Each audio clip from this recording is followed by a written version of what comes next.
His name's Phil. And his name is Tim. And this is Tim and Phil Talk About Games. A podcast where Tim and myself get together and talk about games we've recently played and discuss topics in the world of gaming.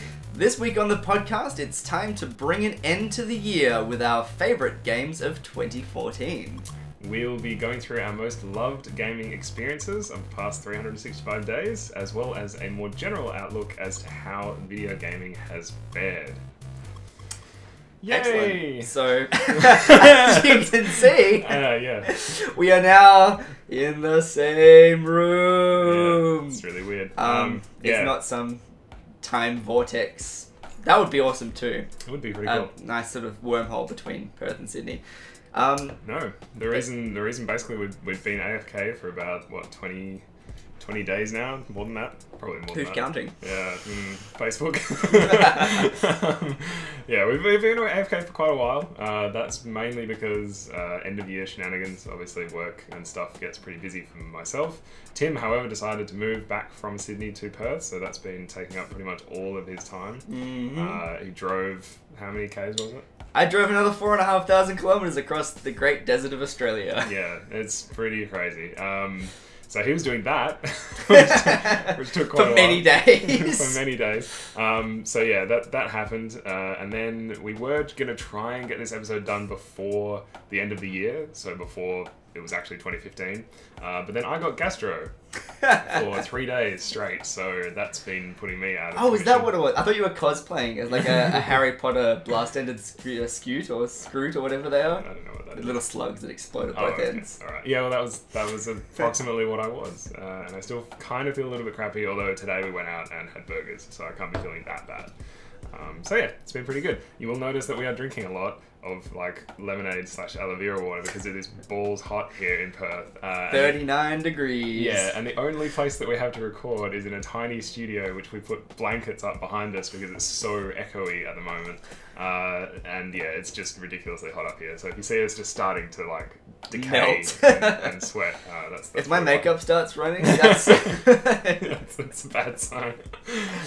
So yeah, Foundation's caking, it's horrible. yeah, I guess in the future we're going to be trying to put up more content more regularly now that we don't have a time difference to deal So with. Because this is going to be our resolution, our 2015 resolution. yeah, is- yeah, exactly, yeah, to actually get stuff out on time, which would be great because now we don't have to like. You know, we don't have to worry about uploading stuff to Drive and then downloading it, and with Australian internet speeds, it kind of sucks. You know, time difference wise, I would get home from work, Tim would be having dinner. By the time he finished dinner, I'd be preparing dinner. I'd eat dinner. Then we'd have, you know, maybe 2 hours at like 11 o'clock at night your time. Yeah, 11:30 was usually when we'd start Exactly, recording. which is just ridiculous. So now everything's kind of a lot easier to figure out. So hopefully that means that we'll actually get off our asses and start producing more content. But hey, who knows? We'll see what happens. Resolutions are there to be broken. Yes, So exactly. But you know, this year we did produce 26 episodes, so it's literally one every Yeah. 2 weeks. Plus plus the plus packs. occasional bits and pieces, and also we had a panel at PAX, Yeah. which was, I think that's no small achievement on our behalf. I'm certainly quite proud of it. I'm really, really proud of it, and it went really well. And yeah, that continues to be one of our kind of more popular pieces of content, which is good. So That's our Arkenstone yeah, exactly. It's atop the mountain of gold. it's the monolith. I saw The Hobbit last night, so Yeah, you did. it's still very fresh. Yeah. So what happened in 2014? Yeah. Well, games. Games happened. Games happened. Not so many games as I think previous years. I think it was kind of a bit of Yeah. a drier year than normal. Bit of a dry year. Nothing really hugely mind blowing, I don't think. Just kind of a lot of iteration on stuff. I think I probably played more. I mean, alphas and betas, sure. Yeah. But I played more stuff that I played in the previous year Yeah. than stuff that was actually new to 2014. Like, Yeah. you know, a lot of Space Engineers, a lot of Star Citizen because it's me. Because it's you. And just, yes, like a bit of Starbound, a bit of bits and pieces just all over the place. Yeah. Just stuff that had come out in previous years. Yeah. And XCOM. Oh my Yeah. god. And XCOM. So much XCOM. But yeah, so in this episode, we're going to kind of give our best games of the year, so top 5, as we do every year. We say that as if we've done it many times before. We only did it once. Twice now. It's now a tradition. Yeah, it's now a tradition. So we'll give our top 5 alternating between myself and Tim, and then we'll just give kind of an overview of what happened in this year. Probably the majority of which is, well, the one major one was really bad, which was Gamergate, Gamergate, I should say. But yeah, we'll get into that later. That's something that we can... Let's have our dessert first. Yeah, exactly. Let's have all the sweets first, and then we'll have the bitter truth of life. Yeah, exactly. So yeah, how about we start with you? What's your first?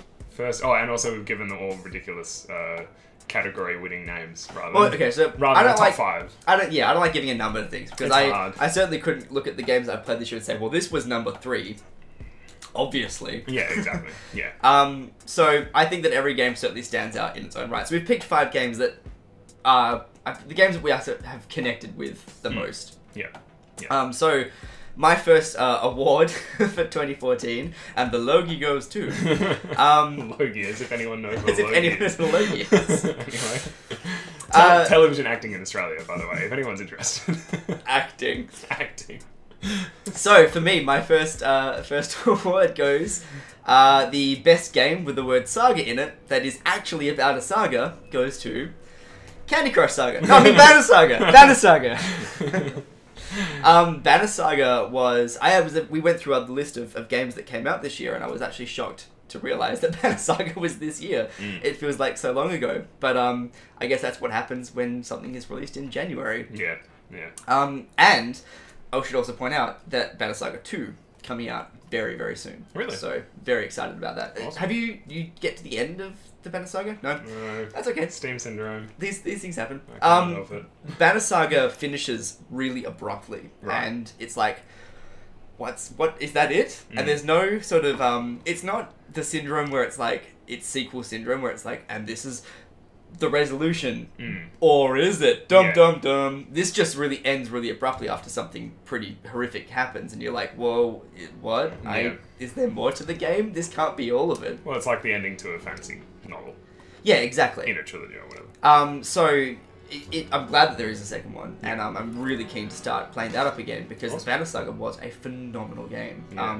Beautiful storytelling, amazing art, just Fantastic art. beautiful art. Like, you could just sit there and just watch it all day, Yeah. or maybe not. Maybe you have better things to do with your time. I don't have better things to do with my time. But the Banner Saga, very, very good game. If you're watching this, chances are you don't have better things to do with your time either. Yay, abusing the viewership. We love you guys, seriously. Cool. Okay. Phil. Yeah, we're going to keep these relatively brief because there's quite a few of them. So my first game on the list is the award is for the best MOBA that isn't a MOBA that finally convinced me that MOBAs aren't completely terrible, and that is Heroes of the Storm by Blizzard. So I have never been a big fan of MOBAs. MOBAs, by the way, if anyone still doesn't know, is multiplayer online battle arena. And includes the likes of Defense of the Ancients 2, or Dota 2 as it's more commonly known, and League of Legends, or LoL as it's more commonly known. And they're usually just 5v5 fantasy setting, team-based multiplayer games where you have heroes and you pit those heroes together in an attempt to kill each other and eventually reach a core through defenses and kill that core. And essentially I never really liked them because A, they're hugely toxic, like the player bases are really horrible in general. Wait, an internet community that is toxic? Yeah, who would have thunk it? But apparently, like, I know from experience that MOBAs are some of the worst environments that you can possibly play games in. And also because... So if any of you play MOBAs... Yeah, maybe you're the problem. No, I'm sure they're all very nice.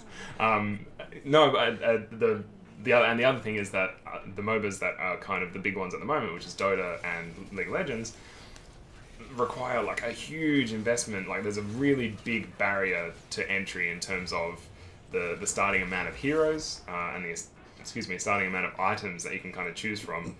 Heroes of the Storm, which is Blizzard's one, they've actually deliberately made design choices that make it a lot easier to get into the game and then a lot easier to actually kind of get familiar with the game and get on a similar, like, kind of average level. There's still a high skill cap. Like, don't get me wrong, there is already even though it's in a technical alpha stage, which only Blizzard really knows what that Also, means. what game isn't in technical alpha these I know, days? it's ridiculous. Even though it's in technical alpha, there's already like competition, like $1,000 plus competitions that are going on between like teams, and they're showing off exactly how high the skill cap is, which is really, really good. So yeah, like it just, they make a lot of decisions, like there's no individual XP, it's all team-based XP, you don't have to last hit, which I think is the dumbest mechanic in the world. You don't have to remember reams and reams of items, you just choose talents, like leveling up a fantasy character usually is in RPGs and stuff like that. There's just it's a lot more objective-based, there's just a lot more interesting design decisions, which I think have taken the MOBA genre past where it started, which was just as a mod to Warcraft 3. So yeah, I really enjoyed it. I've played a heap. I've probably played more of that game than I have probably any other on this list, actually, which is a little bit embarrassing. But yeah, I'm really looking forward to when it gets... it's entering closed beta January 12th, and then open beta sometime in the first half of the year, I think, is the official word. Or soon, TM. Soon TM, yeah. In Blizzard speak. So yeah, really interested to see how that game gets on. Over to you, Timothy. Awesome. I originally had this game awarded. Maybe this game has two categories and it's one in both of them. I originally had it for the best firewood collection simulator, but on further sort of pondering on the game, I've actually realized it's probably the best mass starvation simulator, or the game that makes you feel really bad about very small polygons. And that for me was Banished. Which was, again, a phenomenal game that I spent a lot of time on. I followed its development very closely. Made by one guy who just he just completely knocked it out of the park. I mean, he wrote the rendering engine from scratch in C. He is just a phenomenally good developer, very open about his process and everything. And the result was a game that was just phenomenally fun to play. It was a really, really good game. It is very difficult. Yes. It's punishing. You will lose a lot of little polygonal people in that game. And the great thing is that it has plots. There's graphs. I love graphs. I love games with graphs in it. Yeah. And you can watch your population sort of. You get one too many people, and then you run out of all the berries, and then everyone dies. And the crash happens. And then the crash happens. It's a very interesting game. It's also good because it's one of those ones where it's when something goes wrong, it doesn't go wrong quickly, but it's once it's started, the momentum is just too much to stop it. Yeah. So you have to watch. You spend 10 minutes watching your civilization slowly crumble into ruins, and you're like, oh god, this is terrible. Always thinking that you can save it. Yeah, you're like, no, maybe if I demolish these two houses, that people won't go there and they'll go to this one instead. And it's a phenomenal game. And also he just added modding support to it with Steam Workshop now. Oh wow! So anyone can just get their hands in and start putting mods out for the game. That's really good. People have already. So he released as a sample mod. He released an apiary. So you can keep bees now. Oh, bees? Bees? Yeah. The best card in Cards Against Humanity. Bees? So yeah, Banished, phenomenal game. You can definitely we'll link where you can get these games from as well. Yeah, this will all be in the post. Get it from his personal website, pay it through the Humble Bundle there, and all the proceeds go to him, which is well deserved. Yes, which is the best way of doing it. Okay, my next one is a very simple category, which is the best modern update to Baldur's Gate 2. And that obviously it goes to Divinity: Original Sin. Just fantastic CRPG, basically. Kind of awkward that that's in a year where they released an official update to Baldur's Gate. Yeah, well, yeah, they did actually update Baldur's Gate to VHD, but that didn't quite take away the crown from Divinity. Well, in a year where there was actually some strong contenders like Wasteland 2. Pillars of Eternity threatened to come out, but then didn't. I'm gonna do it, guys. You should watch me. I'm gonna do it. I do actually think that an alpha came out. I think there were some people that were able to test it. But yeah, I mean, Divinity: Original Sin is just. I still haven't finished it because I'm easily distracted. But the first 20 hours or so that I played of it, I seriously have just not enjoyed an RPG game as much as I have that since Baldur's Gate 2. It's just such a phenomenally well-realised world. It's beautiful. The camera system was the only thing that really pissed me off. The world is one of the least realised part of the games for me. I felt the actual lore of the world seemed very sort of all over the place and helter skelter. But the rest of the game, like the mechanics, were just so solid that I was like, you never get bored of combat, which is really important for me because I really like turn-based combat. The awesome sort of alchemy elemental system where you're making, you're casting rain, which makes water puddle on the ground, and then you lightning it, turn it, or you turn it into steam with fire, and then pump the lightning into the steam. Like it's really good. It was really, really good. I really enjoyed that. And just all the different little... I love games like that where exploring rewards you, and talking to different people at different time rewards you, and making sure that you do explore every little tiny corner rewards you, and they're aware that there are players that are going to do that, and so they put all that stuff in there and make it worth your while to actually really invest yourself in exploring everything. But they also don't shame you if you don't. No, exactly. If you miss it, it's just not there. Yeah, it's not like, oh, you didn't find the crown of the Lost King. Oh, that means you can't approach this particular part of the game. I didn't know there was a Lost King. Exactly. Yeah. Really, really solid CRPG. If you haven't invested any time in Western RPGs in the recent past, go for it. It's absolutely amazing. I think it's still on sale at the moment. Probably not by the time this goes up. Obviously it's on Steam. Yeah, we'll link all the games with their... It'll be on sale every second week. Probably, yeah. We'll link all the games with their prices and everything at the end of the show notes. So go there. Anyway, next. Next award goes, the next award for the best Telltale games goes to Telltale Games. And that's because 2014 was insane for Telltale Games. They released 5 episodes of The Walking Dead. That was season 2, right? Season 3? Season 2 or 1? Or I don't know. It seems like they're releasing a game all the time. They're perennially releasing a game. Yeah. Plus, on top of that, there was the other one, Wolf Among Us, which was also fantastic. And their 2 new IPs? And their 2 new... Well, not new IPs. Oh, so those 2 are.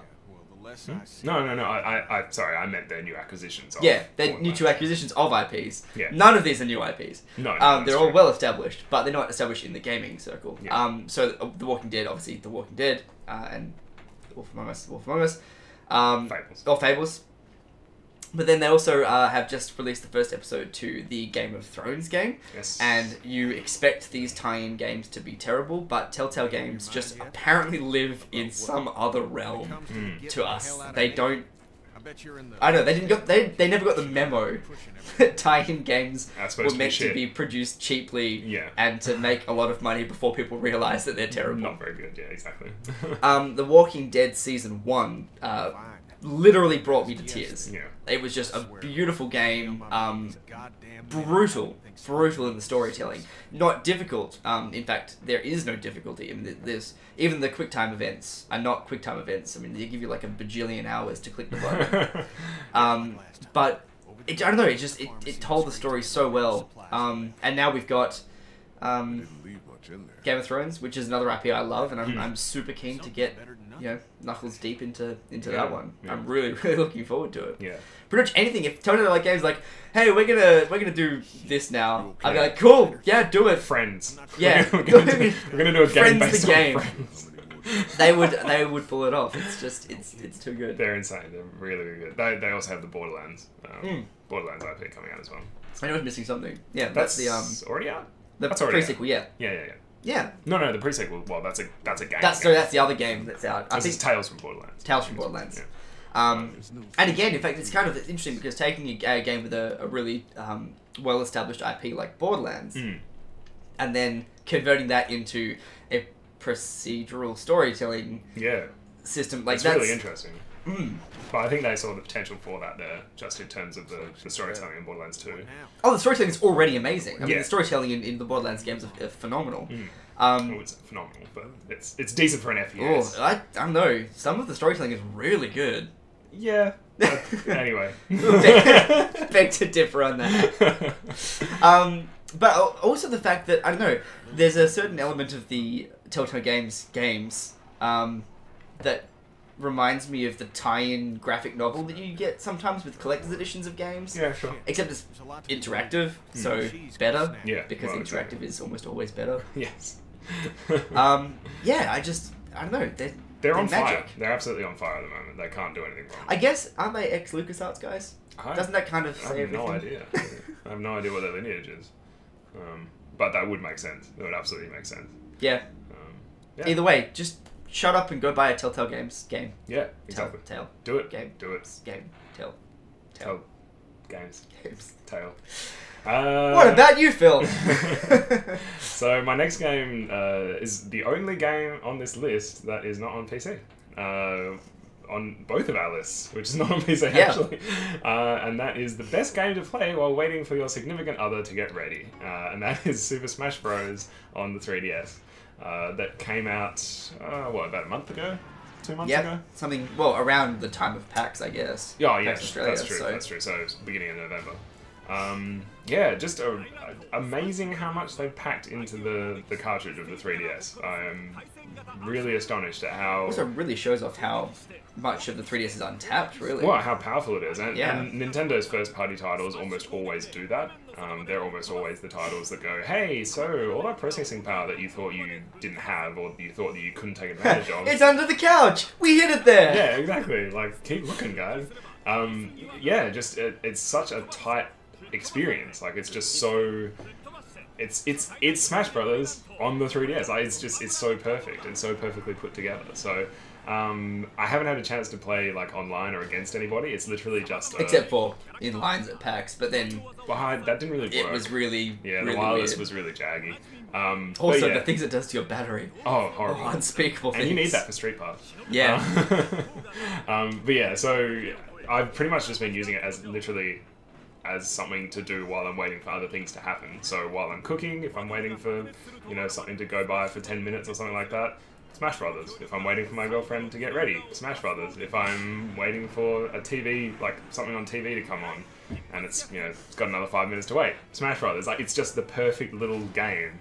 If I'm traveling anywhere, Smash Brothers. It's so good. There's so many different modes. There's so many different things to do in it. There's a bajillion characters to learn and experiment with. There's all the item switches to turn off and on and make games just ridiculous. It's just the perfect travel game, perfect portable game. I cannot recommend it highly enough. It's really, really good. So yeah, that's all I have to say about that. Yeah. Smash Brothers, Smash Brothers, Smash Brothers. Which segues nicely into my next award, which goes to the best. Oh my god! Just wow. You just maxed out the monitor really badly there. Which goes to Dragon Age Inquisition, which, oh my god, just wow. What the hell, guys? Where were you hiding that one? I was a big fan of the Dragon Age games, 1 and 2, which are Origins and 2, respectively. Yeah, because... what is with their naming? Look, okay, they can't get everything right. This one at least is fair. Well, I mean, it's not even just them. It is a Dragon Age game about an Inquisition. There you go. I know, but then the numbers have disappeared. Yeah, again. Doesn't make sense. That's not the point. The point is that it is a game, the series that I was quite hooked on to begin with anyway. And then Dragon Age Inquisition came out and made me realise that the first 2 games are really just the required reading for Dragon Age Inquisition. These 2 games that I really, really liked in their own right, Dragon Age 1 being, sort of one of my favourite games. To then realise that is just... That's nothing. That was just on the book list. It's piffle. And Dragon Age Inquisition actually feels like the first game in the series. And that the other 2 are sort of weird prequels or weird bases. Technically they are. Well, I know, right? But I don't know. It's something I guess, yeah, okay. Yeah. Sorry, I'm being a bitch. It's fine. It's semantics. I know what you mean. Like, it felt like they weren't fully realised products compared to this one, right? That as well, but also, like, I don't know, when you think prequel, in my mind, I certainly think of something that's been released after something that tells the story before something. Yeah. So it's not really... So often prequels graphically are a little bit better looking. Yeah, true. So I don't know. Again, semantics. Yeah. The point is, Dragon Age Inquisition, oh my god, just wow. Because it is, oh my god, just wow. It is... I'm 50 hours in, and I reached what I thought was the end of the game. And it was essentially... end of Act 1, and I was like, oh man, that's crazy, there's still so much game to go, and then I thought, oh no, if this is the end of Act 1, like, how boring is the rest of the game gonna be? Yeah. I've already maxed out all my skill trees, and I've mastered all the things that are...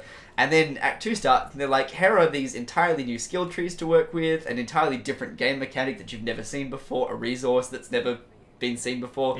And now you can start building a goddamn castle in the mountains. What? Where did... What? It's really shocked me. It is a very, very good game. It's awesome. It looks beautiful. I am a big fan of Yahtzee Croshaw, the whole zero punctuation. I don't know what kind of horrible hangover he was playing that game through, but the graphics look amazing. His opinion that they're not amazing is incorrect. The graphics are actually quite amazing. Right. The water is beautiful. The textures are not muddy for a change. So often when you get a console port, the textures are sort of downscaled to oblivion. Yeah. Maybe this is because of the PS4 and the Xbone new generation of consoles. I don't know. The point is, slightly more power. I don't care. It looks amazing on my PC. That's all that I need. Yeah. And if you don't have a PC, but you do have a new next generation console, you can play it on that, and you can still enjoy the game. Yeah, absolutely. No, I need to get that one. I really need to get that one. 2 thumbs up. Very high. Yeah. A triple plus. Would buy again. Can you do that? Buy it again? Then give it to me. It's mine. It's yours. Alright, my next award goes to the best map making simulator, and that is Legend of Grimrock 2. To be fair, this was a contested category this year. There were a lot of really good map making simulators. Yeah, there's quite a few good maps. There's a few good maps out there. I mean, Etrian Odyssey is usually the one that people cite as being like the best map making simulator, but that's on 3DS and it's all also Photoshop anime stuff. Well, yeah, and that too. Yeah, cartography wise. Yeah, no. So Legend of Grimrock 2 cartography simulator. 2015. Got to make it.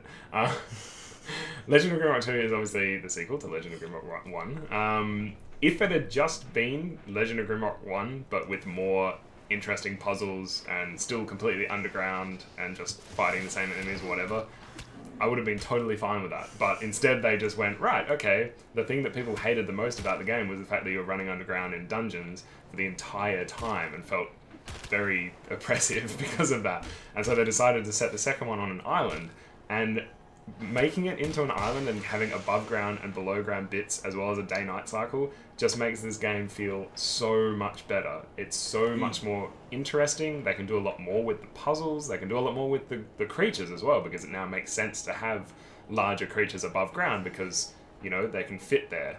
not in dungeons. So their head doesn't clip through the ceiling. Exactly. Like, it seriously. So yeah, just literally everything that was good about Legend of Grimrock 1, they've taken and then built on perfectly. I think this is probably one of the best examples of how to do a sequel correctly.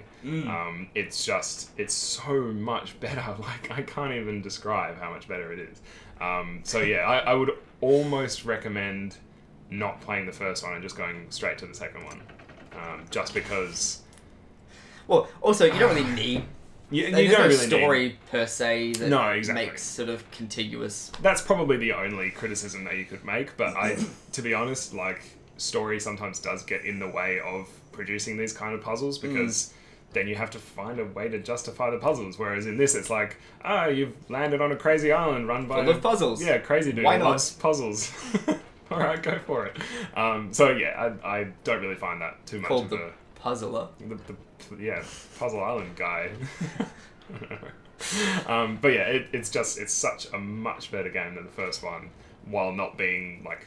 No, I'm not dissing the first one at all, but just they've built on it perfectly. So if you are interested in puzzle games, first-person puzzle games that include leveling up and interesting decisions to make and all that kind of stuff, I think I did do an actual review, so you can probably find that on our YouTube channel.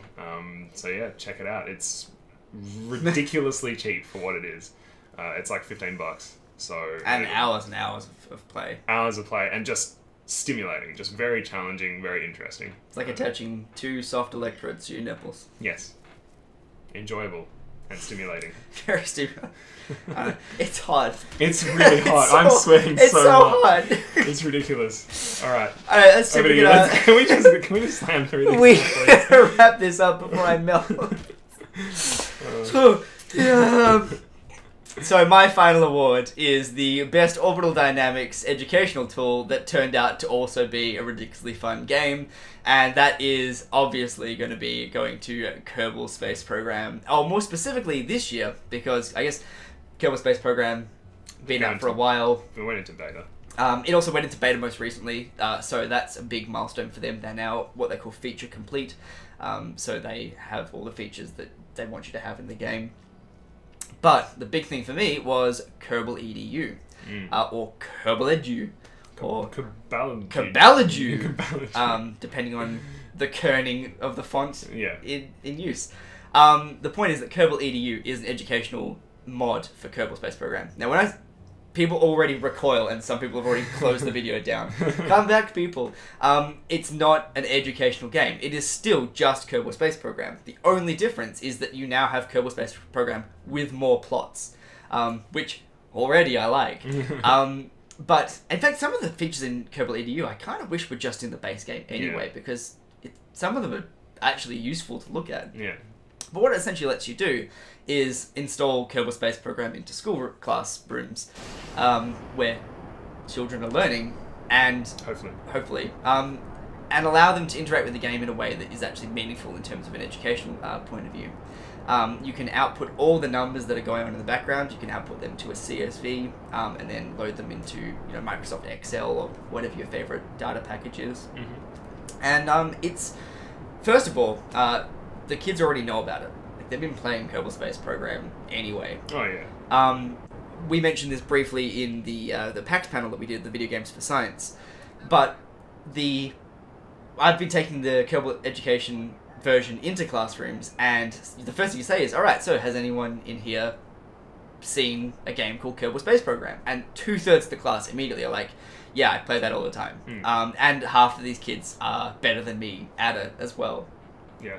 And then you're like, all right, well, how would you like to spend the next hour of your science period playing that instead of learning? And they're like, is this a trap? This seems too good to be true. Where are the cages? It's not instead of learning, Tim. No, but you say that. It's in addition to learning. And they don't realise that they are learning. Because you can look at things like conservation of energy, you can look at conservation of angular momentum, you can look at things like the rocket equation, weight ratios, all these crazy things, and the kids have an absolute ball doing it, and even the teachers are like, this here a computer game looks Texan? He's apparently said this here a computer game. The teachers are like, so computer games are fun and educational now, maybe I will buy this and I will play it at home. And all of a sudden everyone's having fun and learning. And I don't see the downside to that. No, exactly. Yeah. Kerbal Space Program is a game that has taught me things about orbital dynamics that I didn't know after my own undergrad, which is, I don't know who that's more shameful for. Probably but yeah, probably me. Great game, very big and prestigious award. Well done, guys. Kerbal guys, little Kerbals.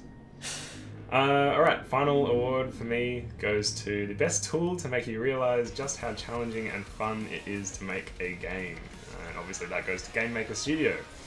So this is a good segue into our general stuff. Actually, before we get to that, we'll just give a quick shout out to board games that we've played recently. So quick shout out, and I mean very, very quick. Avalon, One Night Ultimate Werewolf were 2 Deception games that we just got into this year, and they're absolutely fantastic to play with a room full of people that don't usually play board games. Dominion, we've been playing a crap load of Dominion, and there is thankfully a crap load of Dominion to play because there's about 20 expansions. Also, just the sheer number of cards, like if you do the calculations, number of permutations is so high you'll never get through. You'll actually never play the same game in Dominion twice. Eldritch Sign, which is one of Tim's, I haven't actually played it yet. It's an amazing Cthulhu Arkham Horror style game that doesn't take hours to play and doesn't make you want to kill yourself at the end of it. Yes, and for me the final one was Spartacus, which I've played so many times, and it's such a great game. Again, it's one of those games where it's a tie-in to a TV series, which you do not expect to be any good, but they've managed to absolutely nail it. So yeah, it could be called... Like it could be called anything. Grease fighting. Yeah, exactly. Yeah, spelt correctly, I hope. EAS, right? EAS, yeah. Yeah, so those are our board games. We've played plenty more, but those were the ones that kind of jumped out at us. Anyway, going back to the best tool to make you realise how awesome it is to play a game. So one of our general things that we wanted to talk about this past year was that we've actually started doing some basic game dev. And this has been something that has taught us a lot about games and gaming in general. Oh, yeah, a lot of stuff. So it's just been really, really great to get together with mates and sit down and code stuff up and make little basic games and not so basic games. We actually managed to make a pretty damn complex game for the GM48, which is a 48-hour game jam, which we were really, really proud of, which I'm trying to get converted into HTML5 so more people can play. But yeah, it was just a really fun year to try and actually step into the creative part of games rather than just only playing them.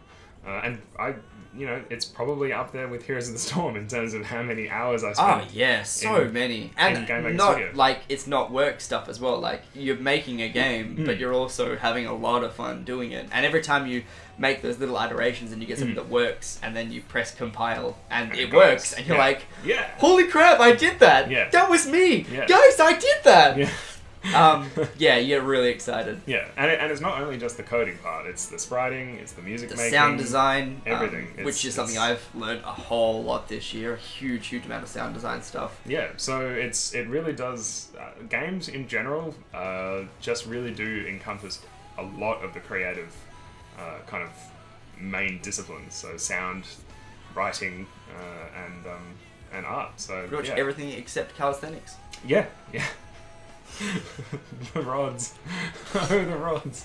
Anyway, so we did. Yeah, and that's a kind of good way to go into our general review of 2014. Obviously, there was a lot that happened this year. Some of it good, some of it bad. We're going to start with the bad. Get that over and done with. Obviously, Gamergate. So we didn't do an episode on Gamergate because... Well, we were planning on it. We were originally planning on it, and then we realised we're really in no position. Yeah, we read a lot of material, and I mean a lot. Our links list on our episode show notes page for Gamergate is like... a 6-page Google Doc. It's insane. We read so much on Gamergate, and we essentially came to the decision that us talking about it isn't really going to add that much to the conversation because, let's kind of face it, we're two white guys, and us talking about Gamergate is either going to be very... It's disingenuous at best. Well, I mean, obviously you need people to speak out against it, and I did. Like, we did in our personal lives, and we made sure that people understood, like, when they asked about it. Like, I got asked about it a few times just by random friends, like, that had heard about the word Gamergate, and I made sure that people understood that, it's the biggest bullshit to have ever come out of the internet, really. It's the worst. And obviously we're not going to go into the reasons why it's the worst. Everyone that listens to this probably has some knowledge about why it's the worst. If there is anybody listening to this who is an avid Gamergater, we're sorry, and we don't know how you got sucked into that. Yes, it may have started out literally in the first week or so as an actual objection to ethics in games journalism. I disagree with that. I know. Some people certainly believe that to be the case. But at the moment, it is just a toxic term. It cannot possibly be associated with anything else but harassment and sexism in gaming. So we do not identify at all with anybody that identifies with Gamergate as a legitimate thing. Also, took the time during the worst part of it to just send people that I respect nice messages. Yeah. Just saying, hey, I really like what you're producing. Keep doing it. Keep doing it. Yeah. Don't, just ignore these dickheads. The rest of everything and just do what you're doing, because I think it's cool. Yeah. So, I mean, my hope for 2015 is that Gamergate will eventually... dissipate into the ether. Well, everyone that is doing the really horrible shit just explodes in a messy viscera. That would be perfectly fine by me. And that people just realise that no matter what your agenda is, like if you truly do think it's about ethics in journalism, you can't spread that message with hate. Like, you can't do it. Like, that's not how it works. Also, if you genuinely have an issue with ethics in video games journalism, which I don't think is an issue, I think it's perfectly fine. I think ethics in journalism is as much of an issue, which is to say it is an issue, but it's not specific to video games journalism. I should say, sorry, it's not perfectly fine. There have been issues for a long time. Yeah. Like, it's been this way for ages. They're endemic to the whole culture of journalism. It's not specific. But if that's what your thing and you want to clean up the streets Batman style, then do that in your own way. No, well, Don't use a hashtag. Like if you genuinely want to clean up journalism, Well, do it in a ethics, legal way. Yeah, And a non-hate-filled way, and a non... that doesn't involve Because that invalidates... doxing people and Yeah. showing up at their door. It invalidates your argument. Angry placards. You know, hating on somebody because they represent something that you don't agree with is ad hominem, and it's not an argument. It's a fallacy. You can't argue and discuss something by attacking somebody. That's not how anything works. That's not how Socrates, would go about things. So don't fucking do it. And if you want to look into Sorry, the we're mirror, getting angry here because it's hot. it's so hard. Just log on to I guess ABC News 24 and have a look at any question time of Australian Parliament. That's what you look like. Yeah, it's awful. Don't do it Anyway. to yourself, man. Let's get off that hate-filled train. On the plus side, What? 2014 was a year for many, many indie games. Yes, there were lots and lots of indie games. There were lots of great indie games that came out. Lots of great indie games got picked up by larger companies. Most notably, Minecraft got bought for some ludicrous sum, and then Notch quit everything. For amount of money that doesn't even register to me. Yeah, exactly. It's just zero. I don't. Like, oh, yeah, that's a number. Yeah. I mean, the main reason why there were so many great indie games that came out, by contrast, was mainly because of the lack of AAA greatness. And there really was a lack. There was a series. I mean, look at our favourites list this year. I mean, the only AAA game for me was Dragon Age. I think one of the reasons why I was so surprised with it was because it was AAA and it was good. Yeah, exactly. I mean, that's not to say that AAA titles weren't good, but they just weren't great. Like, there was no, I don't know, Xbox era Halo. You know, there was no real blowing away of gameplay concepts and gameplay mechanics. Like, you look at Far Cry 4, which was that was on a lot of lists this year. It's pretty much just Far Cry 3 with a little extra. Like, Assassin's with Creed. a little extra bugs. Oh!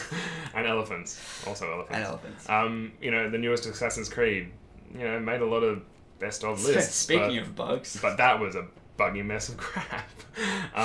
Yeah, just a lot of, kind of iterating on things and nothing really experimenting in the way that it needs to in order to capture people's imaginations again. I mean, even Destiny, which was supposed to be this incredible reimagining of the FPS genre, you know, you got a lot of people grinding away at items, but it's really not that much different. Like, the FPS is tight. Like, it's Bungie. That's what they do.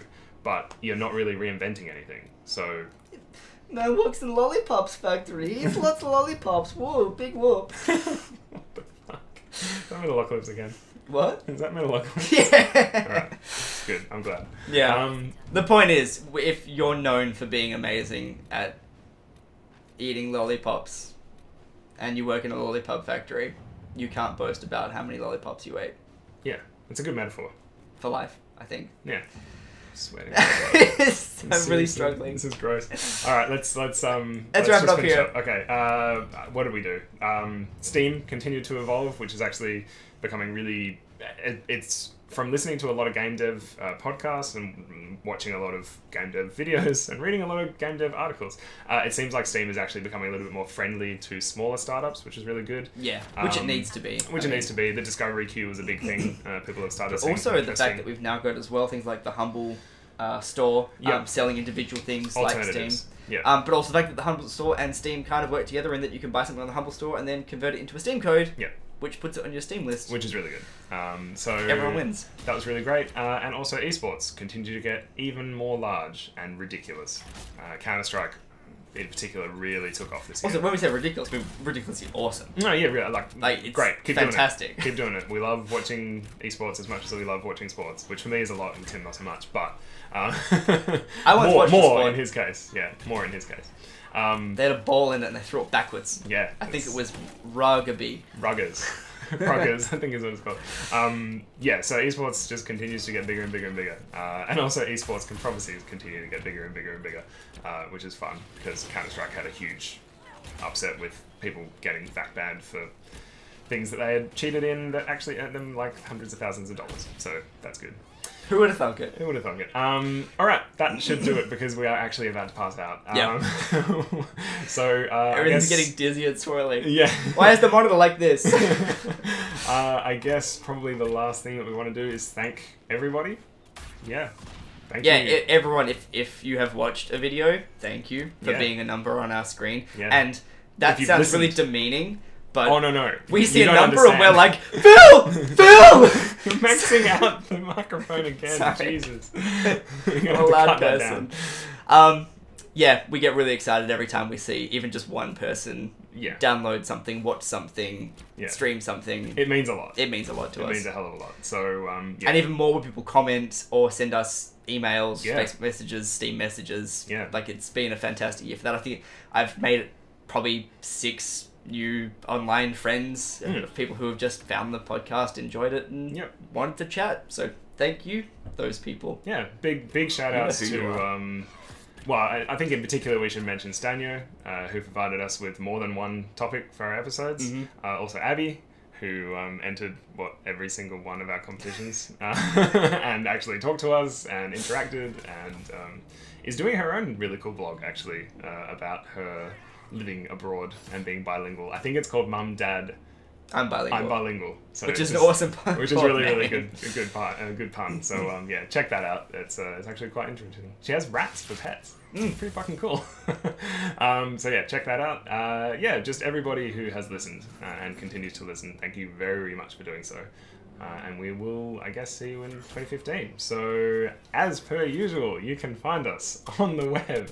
That was seamless. Look at the segue go. Look at it go. At www.timandphil.com. As per usual, it is Phil with 2 L's. I really wish I'd made it with 1 L just to make it so I didn't have to say that. We're on Facebook at facebook.com/TimandPhil. But if you want to contact us directly, you can find Tim at Dungeon Master on Twitter. You can add him on a friend as at steamcommunity.com/ID/Ageatus. That's AGEOTAS. Or at his website, which is coursesanchorage.com. It's like 39 degrees. It's so hot. I must be like the reddest thing in the world. Oh my god. And you can find Phil with 2 L's on Twitter at ToothSoup. Add him as a friend on Steam as FLAXEH or at his website toothsoup.com. Thanks for listening. He turned into a robot. And happy gaming. Oh my god, it's so fucking hot.